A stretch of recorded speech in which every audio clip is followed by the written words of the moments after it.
أعوذ بالله من الشيطان الرجيم بسم الله الرحمن الرحيم رب اشرح لي صدري ويسر لي أمري واحلل عقدة من لساني يفقهوا قولي ரப்பி ஜித்னி இல்மன் வர்சுக்னி ஃபஹ்மன். அல்ஹம்துலில்லாஹ், இறைவனுடைய அருளால் குர்ஆனுடைய விஷயங்களை நம்ம கற்றுட்டே வரோம். எந்த ஒரு படிப்பையும் தாண்டி குர்ஆனில் நமக்கு எக்கச்சக்கமான படிப்பினைகளும் எக்கச்சக்கமான வாழ்வியல் முறைகளும் நமக்கு கொட்டி கிடக்குது. அந்த வகையில் நம்ம இந்த ரமதான் மாதத்தில் ஒவ்வொரு ஜுசுவாக எடுத்து அந்த ஜுசுவில் இறைவன் என்ன மாதிரியான உளவியல் விஷயங்களை சொல்கிறான், எந்த மாதிரியான சமூகவியல் விஷயங்களை சொல்கிறான் அப்படிங்கிறத பார்த்துட்டே வரோம். அல்ஹம்துலில்லாஹ், நிறைய விஷயங்கள் நம்ம கற்றுக்கிட்டே இருக்கோம். ஸோ இன்றைக்கி நம்ம பார்க்குறது ஜுசு 17. சூரா அல் அன்பியாவும் சூரா அல் ஹஜ்ஜும் இந்த ஜுசுவில் உள்ளடங்கி இருக்குது. இதில் இந்த ஜுசுவில் ஆஸ் யூஷுவல் நம்ம மனநிலை சார்ந்த நிறைய சாராம்சங்களை பார்க்க இருக்கோம். இறைவன் மீது நம்ம கொள்ளக்கூடிய நம்மளுடைய அந்த நம்பிக்கை, சமூகத்தில் ஏற்படக்கூடிய நீதி, நம்மளோட பொறுப்பு, நம்மளுடைய ஒற்றுமை, இது எல்லாம் முக்கிய உளவியலும் இன்னும் சமூகவியலும் சார்ந்த விஷயங்களை நம்ம பார்க்க போகிறோம். விஷயம் பார்த்திங்க அப்படின்னா, மனிதனுக்கு ஏற்படக்கூடிய மறதி, அப்புறம் அலட்சியம், ஹியூமன் சைக்காலஜிக்கல் நெக்லெக்ட் அப்படின்னு சொல்லுவாங்க. 21வது அத்தியாயம் முதல் வசனமே பார்த்திங்கன்னா, மக்களுக்கான கணக்கெடுப்பு நெருங்கி விட்டது, ஆனால் அவர்கள் கவனக்குறைவாக திரும்பி கொண்டு இருக்கிறார்கள். ஸோ நம்மளுடைய கவனக்குறைவை எடுத்தோடனே எல்லாம் சொல்கிறோம். உங்களுக்கான நேரம் நெருங்கிட்டுருக்கு, நீங்கள் என்ன பண்ணீங்கிறத நான் விசாரிப்பேன், ஆனால் அதையெல்லாம் நீங்கள் எதை பற்றியுமே யோசிக்காமல் கவனக்குறைவாக இருக்கீங்க அப்படின்னு பேசுகிறான். ஸோ இது சைக்காலஜிக்கலாக டினையல் இல்லைனா அவாய்டன்ஸ் பிஹேவியர்னு சொல்லுவாங்க. அதாவது ஒரு விஷயத்தை நான் முழுவதுமாக அதுக்காக நான் உழைக்காமல், அதுக்காக நான் என்னோடய திங்கிங் ப்ராசஸில் இல்லாமல், அதுக்கும் எனக்கும் சம்மந்தமே இல்லை அப்படின்னு நான் ஒதுங்கி போகிறது. எப்படி நம்ம சமூகத்துக்கும் எனக்கும் சம்மந்தமே இல்லை, என் ஃபேமிலி மட்டும் போதும் அப்படின்னு நம்ம இருக்கோம்ல, அந்த மாதிரி. ஸோ இந்த ஒரு விஷயத்தை பற்றி அல்லாஹ் சொல்கிறான். நம்ம லைஃப்பில் இருக்கக்கூடிய முக்கியமான விஷயங்களை, உண்மைகளை பற்றி நம்ம யோசிக்கிறதே இல்லை. இன்றைக்கி என்ன நடக்குது, என்ன சமையல், என்ன செய்யணும் வைக்கணும், இதையே நம்ம பார்த்துட்ருக்கோமே ஒழிய, இல்லைன்னா எல்லாரும் நல்ல நிலைமையில் இருக்காங்க, அந்த மாதிரி நம்மளும் ஒரு நல்ல நிலைமைக்கு போகணும் அப்படின்னு இந்த உலகத்தை பற்றி மட்டும், நம்மளை பற்றி மட்டுமே யோசிக்கிறோம். ஆனால் நமக்கு கொடுக்கப்பட்ட வேலை, சமூகத்துக்கு நம்ம நல்லது செய்யணும், சமூகத்தோடு நான் இணைந்து வாழணும், பொறுப்போடு இருக்கணும் அப்படிங்கிறதையே நான் மறந்து வாழ்ந்துட்டுருக்கிறது. ஸோ இதைத்தான் ரப்பு சொல்கிறான். ஸோ இதை பார்த்திங்க அப்படின்னா, இன்றைக்கி நம்ம மணி, அப்புறம் நம்மளோட வேலை, நம்மளுடைய குடும்பம், நம்மளுடைய சோஷியல் மீடியா, இதைத்தான் ரொம்ப யோசிச்சுட்டு இதிலெல்லாம் என்ன சொல்கிறாங்களோ அதுதான் உண்மை நம்பிட்டு நம்ம இருக்கோம். அதை தாண்டி நமக்குன்னு ஒரு பர்பஸ் இருக்கா, நம்ம ஏதாவது செய்கிறோமா அப்படின்னு நம்ம சிந்திச்சு பார்க்கணும். இப்போ நான் சமூகத்துக்குன்னு ஒன்றும் இல்லை, சிம்பிளாக நம்ம ஒருத்தவங்களுக்காக நம்ம நல்லது நினைக்கிறதே மினிமம் பொறுப்பு தான். அது நல்லது நினைக்கிறது, அதுக்கு பிறகு அவங்களுக்காக நம்ம என்ன செய்கிறோங்கிறது இருக்குது. ஸோ அந்த மினிமம் பொறுப்பாவது நம்ம எடுத்துக்கணும். பொறுப்பு எடுத்துக்கிடணும். பொறுப்போட டெஃபினேஷன் நமக்கு தெரிஞ்சிருக்கணும். சும்மா வேலை வெட்டி பார்க்குறது தான் பொறுப்புன்னு கிடையாது. அவங்க வேலையை அவங்கள செய்ய வைக்கணும், அதுதான் பொறுப்பு. ஸோ இந்த ஒரு விஷயம் இருக்குது. இதை பற்றி ரப்பு சொல்லிகிட்டே இருக்கான். 2வது கான்செப்ட் பார்த்திங்கன்னா, சமூகத்தில் வரக்கூடிய அந்த கேலி கிண்டல், அப்புறம் இன்னும் எதிர்ப்பு. ஸோ எப்போவுமே ஒரு தூதர் வராங்க அப்படின்னா அந்த மக்கள் அந்த தூதரை கேலி தான் செய்கிறாங்க. ஸோ நல்லா பாருங்களேன், ஒரு நல்லது சொல்லும்போது பொதுவான நல்லது, எல்லாருக்கும் பொதுவான நல்லது சொல்லும்போது யாருமே அவங்கள பொருட்படுத்தவே மாட்டாங்க. அவங்களுக்கு அது ஒரு கேலித்தனமாக தான் இருக்கும். அண்ட் ஆல்சோ இன்றைக்கி சோஷியல் மீடியா எராவில் மீம்ஸ் அப்படிங்கிற பேரில் சம்பந்தமே இல்லாமல் யார் யாரையோ இழுத்து வச்சு கேலி பண்ணுறாங்க. இதை நம்ம பார்க்க முடியும். இப்போ நீங்கள் வந்து அதிகமாக ஃபேஸ்புக் பார்க்குறீங்க, யூடியூப் பார்க்குறீங்க, வாட்ஸ்அப்பே பார்க்குறீங்கன்னாலும் எந்த அளவுக்கு கேலி அப்படிங்கிற அந்த நிலை வந்து ரொம்ப ஓப்பனாக இருக்குது அப்படிங்கிறத பார்க்க முடியுது. ஸோ இதை வந்து அல்லாஹ் சொல்கிறான். அதாவது உண்மையான ஒரு விஷயம் இல்லை ஒரு மாற்றத்துக்குரிய, அதாவது இவ்வளோ நாள் வந்து அந்த மாற்றம் இருந்திருக்காது, பிகாஸ் அந்த அளவுக்கான பிரச்சனைகள் இருந்திருக்காது. ஆனால் இப்போ ரீசன்ட் டைமில் ரொம்ப பிரச்சனை வருதுன்னு சொல்லிட்டு அதுக்கு தீர்வாக ஒரு நல்ல மாற்றத்தை கொண்டு வராங்க. அப்படின்னா அந்த இடத்துல அவங்கள வந்து ரொம்ப மட்டம் தட்டுறதோ அல்லது அவங்கள வந்து கலாய்க்கிறதோ அவங்கள இழிவுபடுத்துறதையோ நம்ம வந்து பார்க்க முடியும். நம்ம வந்து இப்போது குரானுடைய விஷயங்களே வந்து நம்ம வந்து இவ்வளோ நாள் வந்து குரானை புரிஞ்சுக்கிறணும் அப்படின்னு யாருமே சொல்லலை. அப்போது இப்போ குரானை புரிஞ்சுக்கோங்க, குரானை சிந்திங்க அப்படின்ட்டு ஒருத்தவங்க வரும்போது அது எல்லாருக்குமே வந்து ஏற்றுக்கொள்ளக்கூடியதாக இருக்காது. எல்லாரும் குரான் மனனம் தானே செய்கிறாங்க, நீங்கள் என்ன புரிஞ்சுக்க சொல்கிறீங்க அப்படின்னு தான் கேட்கக்கூடியவர்களாக இருப்போம். ஸோ இந்த மாதிரி எல்லா விஷயத்துலையுமே இப்போ நம்ம வந்து இஸ்லாமிய பயான் மட்டும்தான் கேட்போம். தொழுதா என்ன பயன், நோன்பு வச்சா என்ன பயன், அது மட்டும்தான் பார்ப்போம். ஆனால் அதை காட்டிலும் உங்களுக்கான வாழ்வியல் முறையை நெறிப்படுத்துங்க, எப்படி வந்து ஒருத்தவங்க கிட்ட நடந்துக்கிறணும், எப்படி மன்னிக்கணும், எப்படி வந்து பேசணும், எப்படி குடும்பத்தை பார்த்துக்கிறணும், எப்படி நம்ம சமூகத்துக்காக வேலை செய்யணும், இதை பற்றிலாம் யாராவது சொல்ல வந்தால் அது நமக்கு கேலி பொருளாக இருக்குது. இதெல்லாம் எனக்கு கிடையாது, எனக்கு என் குழந்தை, என் கணவன், என் வீட்டு ஆட்களை பார்த்தா போதும். சூரா அன்னிசா படித்து பாருங்கள், மாஸ்டர் கிளாஸ் இருக்குல்ல, நீங்கள் வாங்க. சூரா அன்னிசாவில் அல்லாஹ் நமக்கு என்னென்ன வேலை சொல்லியிருக்கான்றது தெரியும். ஓகே, ஸோ இது வந்து ஒரு முக்கியமான ஒரு விஷயமாக இருக்குது.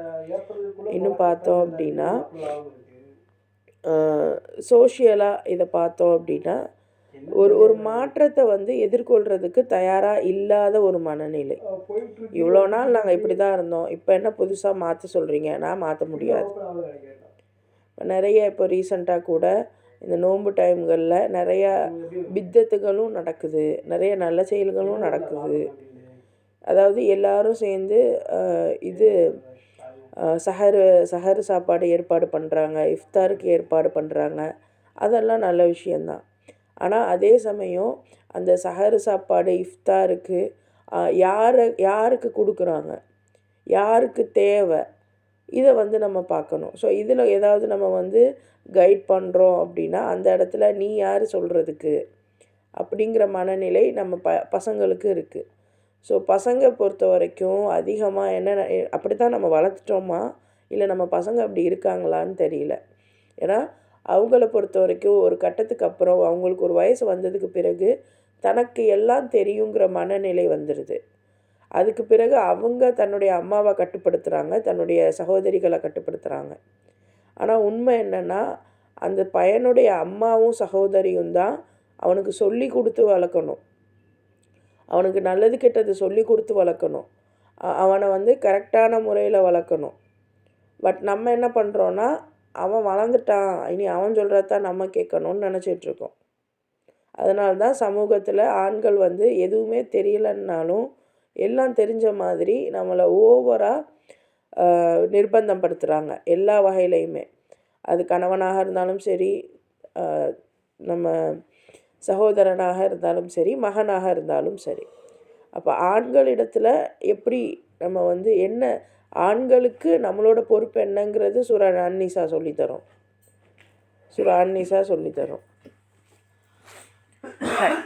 அப்போ இந்த ஒரு விஷயம் இருக்குது. இஸ்லாமிக் வேல்யூஸை ஃபாலோ பண்ணுங்கள், ஹலாலான லைஃப் ஸ்டைலை வாழுங்க அப்படின்னு சொன்னால் இதெல்லாம் ஒரு விஷயமா அப்படின்னு கேலி செய்கிறது. ஸோ இந்த ஒரு கேலி, இந்த ஒரு மாக்கரி சிஸ்டம் வந்து எவ்வளோ மோசமானது அப்படிங்கிறத ரப்பு வந்து சொல்லி காமிக்கிறான். அடுத்து பார்த்திங்கன்னா மன வலிமை. நபிமார்களுக்கெல்லாம் எப்படி அந்த மன வலிமை இருந்தது அப்படிங்கிறது. எல்லா நபிமார்களும் சோதனைகளை சந்திச்சிருக்காங்க. இன்னும் வந்து அய்யூப் அலைஹிஸ்ஸலாமுடைய கதைலாம் வருது. அய்யூப் அலைஹிஸ்ஸலாம் பற்றிலாம் வந்து சொல்லவே வேணாம். அவ்வளோ ஒரு படிப்பினை இருக்கும், அவ்வளோ ஒரு சோதனை. நல்லா யோசிச்சு பாருங்களேன். நமக்கு பெருசாக வசதிலாம் இல்லை. நமக்கே வந்து ஒரு நாள் நமக்கான சாப்பாடுக்கு கொஞ்சம் கஷ்டமாயிருச்சு அப்படின்னா நம்மளால் தாங்க முடியாது. ஆனால் ஒரு நபி நல்ல முறையில் வாழ்ந்திருக்காங்க. அவங்களுக்கு ஒரு கட்டத்தில் ஒரு நோய் வந்து அவருக்கு எல்லாமே இருந்தது எல்லாமே பறிக்கப்பட்டிருக்கு அப்படின்னா எந்த அளவுக்கு அவருக்கு அவரோட நிலை இருந்திருக்கும், எந்த அளவுக்கு பொறுமையாக சகிச்சு போயிருப்பார். ஸோ இந்த ஒரு விஷயம்லாம் வந்து நமக்கான படிப்பினை. அதாவது கெட்டவங்களுக்கு தான் வந்து அல்லாஹ் சோதிப்பான். நான் என்கிட்ட இவ்வளோ இருந்துச்சு, இப்போ எதுவுமே இல்லாமல் ஆயிடுச்சே அப்படின்னு நமக்கு வருத்தம் வருதுல்ல. இல்லைன்னா வேறு யாருக்காவது நிறைய நல்லா இருந்திருப்பாங்க, ஒரு கட்டத்தில் டவுன்ஃபால் ஆகிருப்பாங்க. அவங்கள பார்த்து நம்ம என்ன நினைப்போன்னா, இவங்க ஏதோ தப்பு பண்ணியிருப்பாங்க, அதான் அல்லாஹ் இவங்களை தண்டிச்சிட்டான். ஒருத்தவங்களுடைய டவுன்ஃபால் அப்படிங்கிறது, ஒருத்தவங்களுடைய கஷ்டம் அப்படிங்கிறது அவங்க செஞ்ச கெட்டதுக்காக மட்டும் வரதில்லை, நல்லவங்களுக்கும் வரும். ஸோ அதனால் யாரையுமே நம்ம ஜட்ஜ் பண்ணக்கூடாது, நம்மளையும் நம்ம ஜட்ஜ் பண்ணக்கூடாது. நமக்கு ஒரு பிரச்சனை வருது அப்படின்னா அந்த பிரச்சனையில் என்ன படிப்பினை பெற முடியும்னு தான் பார்க்கணும். அதை விட்டுட்டு நான் தப்பு பண்ணிட்டேன், இல்லை அவங்க தப்பு பண்ணிட்டாங்க அதனால தான் இந்த கஷ்டம் அப்படின்லாம் நம்ம வந்து நம்ம மேலேயே நம்ம பழி சொல்லக்கூடாது. இன்கேஸ் நம்ம தப்பு பண்ணியிருந்தோம் அப்படின்னாலுமே சரி, அந்த தப்பை திருத்திக்கிறணும். அதை விட்டுட்டு பழி சொல்லிக்கிட்டு உட்காரக்கூடாது. அதே மாதிரி மற்றவங்களையும் பழி சொல்லி மட்டமாக நினைக்கக்கூடாது. இதை வந்து ரப்பு சொல்லித்தரான். இதெல்லாம் மிக முக்கியமாக நம்ம பெண்களுக்கு தேவையான ஒரு விஷயம் இல்லை. ஏன்னா அதிகமாக நம்ம இதெல்லாம் பண்ணுறோம். ஸோ இந்த ஒரு விஷயம் வந்து இருக்குது. ஸோ நம்மளுடைய நம்பிக்கையை, நம்மளுடைய இறைவன் மீது நம்ம வைக்கக்கூடிய அந்த தவக்குல், அந்த நம்பிக்கை தான் நம்மளுடைய உளவியல், நம்மளுடைய மனநிலையை வந்து உறுதிப்படுத்தும் அப்படின்னு சொல்கிறாங்க. அடுத்த கான்செப்ட் பார்த்திங்கன்னா ஹியூமன் யூனிட்டி. இந்த உங்கள் சமூகம் ஒரே சமூகமாக உருவாக்கப்பட்டது. ஸோ மனிதன் வந்து எந்த அளவுக்கு ஒற்றுமையாக இருக்கணும். ஸோ இது வந்து ரொம்ப முக்கியமான ஒரு விஷயம். ஸோ அந்த ஒற்றுமை, மனிதர்கள் எல்லாமுமே ஒத்துமையாக இருக்கணும். நம்ம ரிலீஜியஸ் பேஸ்டாவோ அல்லது எங்கே இருக்கோங்கிற, ஏன்னா இன்றைக்கி நிறைய பிரிவினைகள் வருது. இடம் எங்கே வாழ்கிறோங்கிறத வச்சு ஒரு பிரிவினை, இந்த நாட்டோட சிட்டிசன் அந்த நாட்டோட சிட்டிசன் அப்படின்னு, எந்த மதம்ங்கிறதுல ஒரு பிரிவினை, ஹிந்து முஸ்லீம் கிறிஸ்டின், இன்னும் நிறைய பிரிவினைகள். ஸோ இந்த மாதிரி எக்கச்சக்கமாக, இன்னும் நல்ல வசதியானவங்க ஏழை அப்படிங்கிற பிரிவினை, அழகாக இருக்கான் அழகா இல்லை அப்படிங்கிற பிரிவினை, பிஸ்னஸ் செய்கிறான் வேலை பார்க்குறான் அப்படிங்கிற பிரிவினை, ஆண் குழந்தைங்க இருக்குது பெண் குழந்தைங்க தான் இவனுக்கு இருக்குது அப்படின்ற ஒரு பிரிவினை. ஸோ இந்த மாதிரி தேவையில்லாத பிரிவினைகளை எல்லாம் விட்டுட்டு எல்லாருமே ஒன்று தான். நீ எந்த வேலை, டாக்டர்னாலும் ஒரே மதிப்பு தான், நர்ஸுன்னாலும் ஒரே மதிப்பு தான், நீ காய்கறி விற்கிறன்னாலும் ஒரே மதிப்பு தான். அவங்கவுங்களுக்கு அல்லாஹ் கொடுத்த அந்த ரிசுக்கை வச்சு, அந்த அறிவாற்றலை வச்சு அவங்கவுங்க வேலையை இந்த உலகத்துக்காக செய்கிறாங்க. அதனால் அவங்க எல்லாம் ஒன்று தான். ஆனால் எந்த ஒரு வேலையும் யாருக்காகவும் செய்யாமல் வீட்டுக்குள்ளேயே இருக்கிற நாம் அவங்களுக்கு இணையாக மாட்டோம். சமூகத்துக்கு நல்லது செய்யக்கூடிய ஒரு குப்பல்றவங்களுக்கு கூட ஒன்றுமே செய்யாமல் இருக்கிற நாம் ஈக்குவலாக மாட்டோம். ஸோ அப்போ இந்த ஒரு இது வந்து எல்லாரையுமே வந்து நம்ம ஒற்றுமையாக பார்க்கணும், ஒரே கண்ணோட்டத்தோடு பார்க்கணும். ஒருத்தவங்க உயர்வு இன்னொருத்தவங்க தாழ்வு அப்படின்னு பார்க்கக்கூடாது. ஸோ இந்த ஒரு விஷயத்த ரப்பு வந்து சொல்லி கொடுக்குறான். இன்னும் வந்து அடுத்த கான்செப்ட் பார்த்திங்க அப்படின்னா, மனித வாழ்க்கை வந்து ஒரு சோதனை நிறைந்தது, ஒரு டெஸ்ட்டு தான். அல்லாஹ் சொல்கிறான், நாங்கள் உங்களை நல்லதாலும் கெட்டதாலும் சோதிக்கிறோம். நம்ம லைஃப்பில் நடக்கக்கூடிய நல்ல விஷயங்களாக இருக்கட்டும், கெட்ட விஷயங்களாக இருக்கட்டும், சந்தோஷமாக இருக்கட்டும், சோகமாக இருக்கட்டும், எல்லாமே நம்மளுடைய க்ரோத்துக்கு தான். இன்ஃபேக்ட் எந்த அளவுக்கு நம்ம கஷ்டப்படுறோமோ அது எல்லாமே நம்மளை சூப்பராக வளர்த்தணும். கஷ்டங்களை நேசிக்க பழகணும். ஏன்னா அதுதான் நம்மளை நல்லா வளர்க்கும். நம்ம சந்தோஷமாக இருக்கும்போது நம்ம அவ்வளோ பெரிய எஃபர்ட் எதுலேயும் போட மாட்டோம், சந்தோஷமாக இருந்துருவோம். ஆனால் நம்ம கஷ்டப்படும் போது தான், அவமானப்படும் போது தான் அதுலேருந்து மீண்டு வர்றதுக்காக நம்ம நிறைய முயற்சி பண்ணுவோம். ஸோ அப்போது அந்த சோதனைகளை, கஷ்டங்களை நம்ம சக்ஸஸ்க்காக எடுத்துக்கொண்டு வர பழகணும். ஸோ இது சோதனை தான் மனித வளர்ச்சிக்கு ஒரு மிக முக்கியமான கருவி அப்படின்னு அல்லாஹ் சொல்கிறான். அடுத்து மனித சமத்துவம். அதான் ஒற்றுமையாக இருக்கணும்னு சொன்ன மாதிரி எல்லாத்தையுமே சமமாக நம்ம யோசிக்கணும். மனிதர்களே, உங்கள் இறைவனை பயப்படுங்கள், அவர் உங்களை ஒரே ஆன்மாவிலிருந்து படைத்தார்.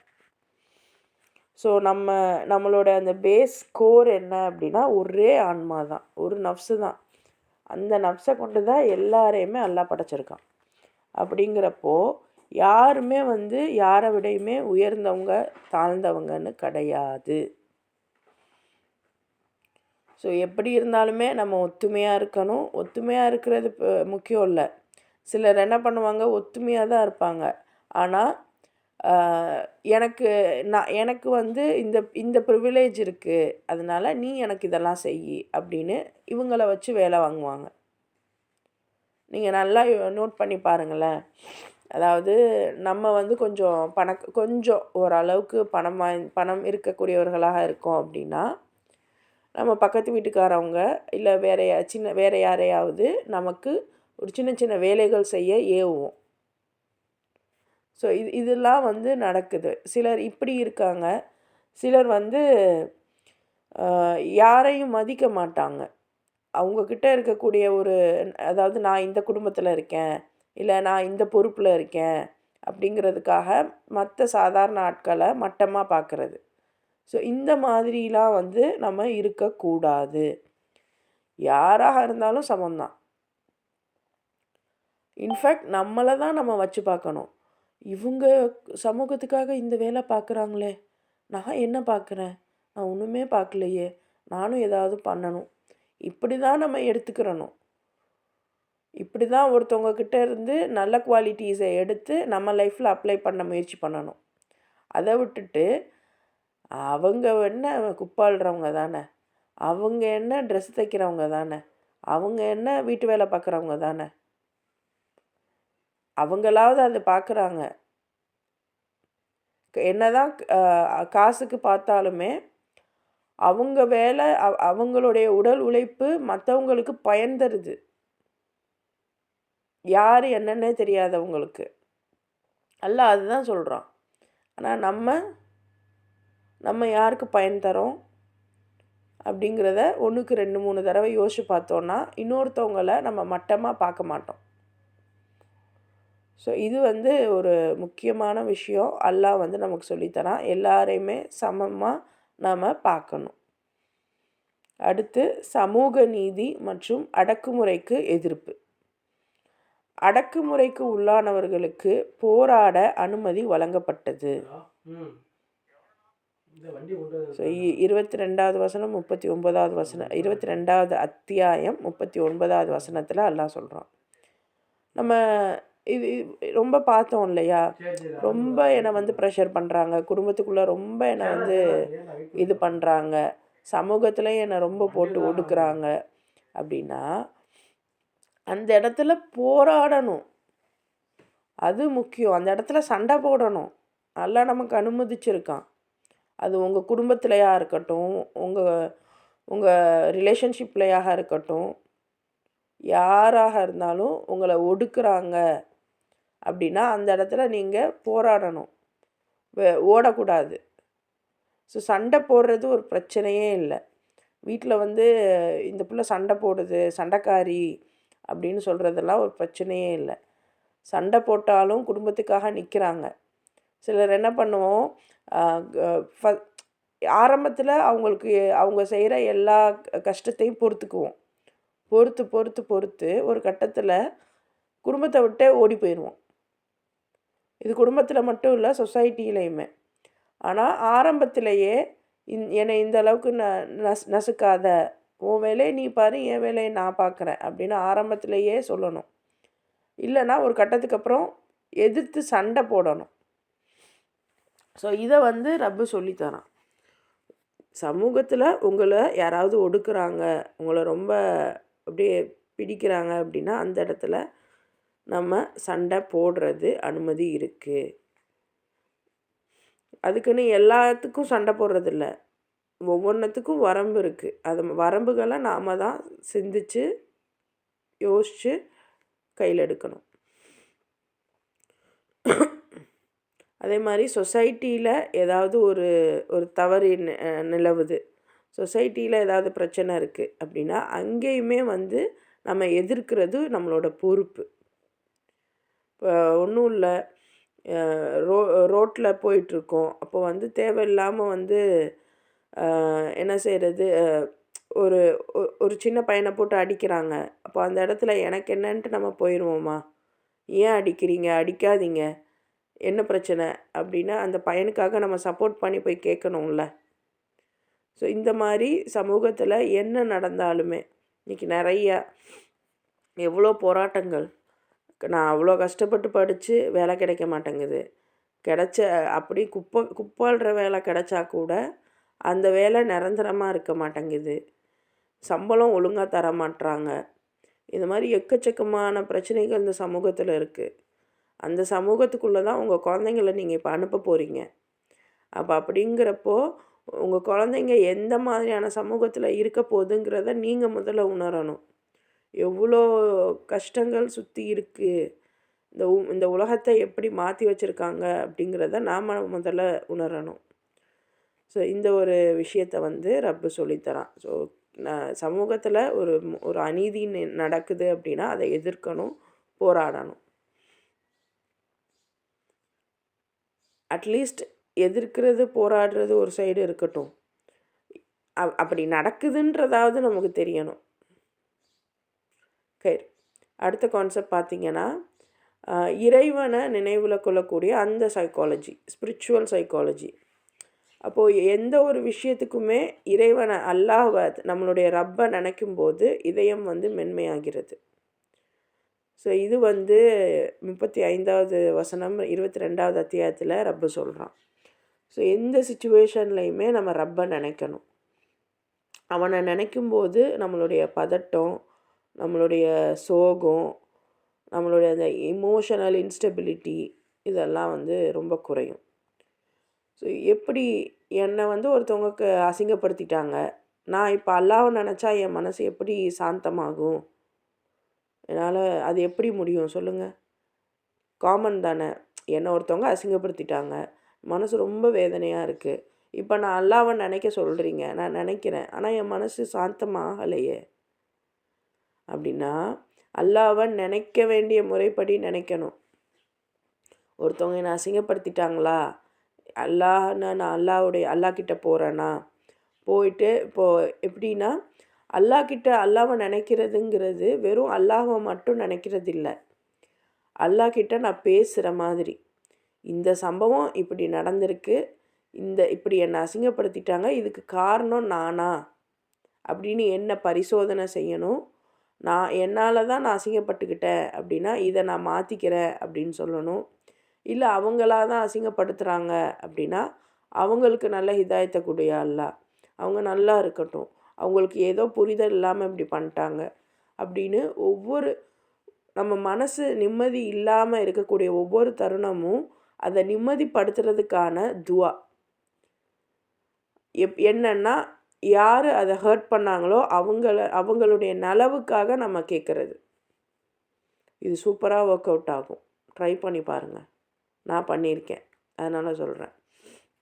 ஸோ எந்த இடத்துல நீங்கள் ஹர்ட் ஆகுறீங்களோ, எதை நினச்சி உங்களுக்கு கவலை இருக்கோ அந்த ஒரு விஷயத்தை நினச்சி அந்த ஒரு விஷயத்துடைய நலவுக்காக உங்கள் ரப்பிடத்தில் நீங்கள் துவா கேட்கும்போது ஒவ்வொரு நொடியும் அந்த மனசு அந்த படபடன்னு இருக்கும். அந்த படபடன்னு இருக்கும்போதெல்லாம் இந்த துவாவை வைக்கணும்.